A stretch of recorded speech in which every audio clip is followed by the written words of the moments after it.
അങ്ങനെ ലാലേട്ടൻ എത്തി രണ്ടുപേർക്കും കണക്കിന് കൊടുത്തിരിക്കുകയാണ്. മറ്റാർക്കുമല്ല, നമ്മുടെ ലക്ഷ്മിക്കും മസ്താനിക്കുമാണ് കേട്ടോ കിട്ടിയിട്ടുള്ളത്. രണ്ടുപേരോടായിട്ട് ലാലേട്ടൻ പറയുന്നുണ്ട്, ഇറങ്ങിപ്പോയിക്കോളൂ, ഷോയിൽ നിന്നും ഇറങ്ങിപ്പോക്കോളൂ എന്ന് പറയുന്നുണ്ട്. ലാലേട്ടൻ വന്ന ഉടനെ പറയുന്നത് ഇങ്ങനെയാണ്: ആരെയാണ് വീട്ടിൽ കയറ്റാൻ കൊള്ളാത്തത് എന്ന് പറഞ്ഞല്ലോ എന്ന്. അങ്ങനെ ലക്ഷ്മിയെ എണീപ്പിച്ച് നിർത്തുന്നുണ്ട്. അങ്ങനെ എന്താണ് അങ്ങനെ പറഞ്ഞത്, ഇതിന് ഉത്തരം പറഞ്ഞേ മതിയാകൂ എന്ന് ലാലേട്ടൻ ചോദിക്കുന്നു. അങ്ങനെ ലക്ഷ്മി പറയുന്നത്, എനിക്കത് അംഗീകരിക്കാൻ പറ്റുന്നില്ല എന്ന് പറയുന്നുണ്ട്. ആർക്ക് വേണം നിങ്ങളുടെ അംഗീകാരം? ഞാൻ എൻ്റെ വീട്ടിൽ കയറ്റുമല്ലോ എന്ന് പറഞ്ഞുകൊണ്ട് ലാലേട്ടൻ ഷൗട്ട് ചെയ്ത് സംസാരിക്കുന്നുണ്ട്. ലക്ഷ്മി ആകെ നിശബ്ദമായി നിൽക്കുന്നുണ്ട്. അതുപോലെ തന്നെ മസ്താനിയെയും വിളിക്കുന്നുണ്ട്. അങ്ങനെ മസ്താനിയും ഇതിൽ ഉറച്ചു നിൽക്കുകയാണ്. ആ സമയത്താണ് ലാലേട്ടൻ പറയുന്നത്, എന്തിനാണ് അവരെ ഉപദ്രവിക്കുന്നത്? പറ്റില്ലെങ്കിൽ ഇറങ്ങിപ്പോയിക്കോളൂ, ഷോയിൽ നിന്നും ഇറങ്ങിപ്പോയിക്കോളൂ എന്ന് വളരെ ഷൗട്ട് ചെയ്തുകൊണ്ടാണ് ലാലേട്ടൻ ഇവിടെ സംസാരിക്കുന്നത്.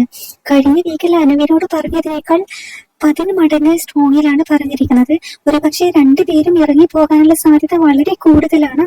ഈ പ്രൊമോയിലാണ് ഇത് കാണിച്ചിട്ടുള്ളത്.